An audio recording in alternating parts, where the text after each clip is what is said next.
পৌষ মাসের শীতটা এতদিন বোঝা না গেলেও আজ কিন্তু বেশ বোঝা যাচ্ছে। সকালবেলা থেকেই কিন্তু বেশ ঠান্ডা একটা হাওয়া দিচ্ছে, আর তাতে কিন্তু কনকনে শীতও পড়ে গেছে।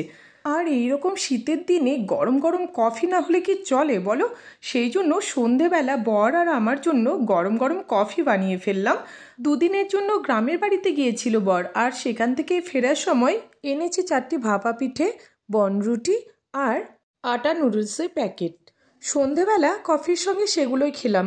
এত সুন্দর ছিল ভাপা পিঠাটা খেতে, আমার তো দারুণ লেগেছে। আমি তো একসঙ্গে 3টে ভাপা পিঠে খেয়ে নিয়েছি, আর কফিটাও কিন্তু শীতের দিনে দারুণ লাগছিল খেতে। আর বনরুটিটাকে খেয়েছিলাম কফির সঙ্গে ভিজিয়ে। আমরা বাঙালি বস, চা বা কফিতে বিস্কিট বা অন্য কিছু ভিজিয়ে না খেলে আমাদের ঠিক জমে না।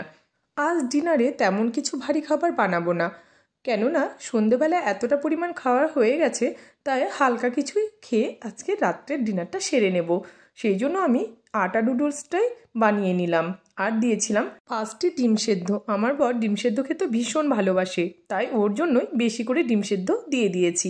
তো ফাইনালি আমাদের রাত্রের খাবারটা রেডি হয়ে গেছে, আর দেখো কত সুন্দর লাগছে দেখতে। শীতের দিনে এমন গরম গরম নুডলস খেতে কিন্তু দারুণ লাগে। তো দেখা হচ্ছে নেক্সট ব্লগে। Bye bye.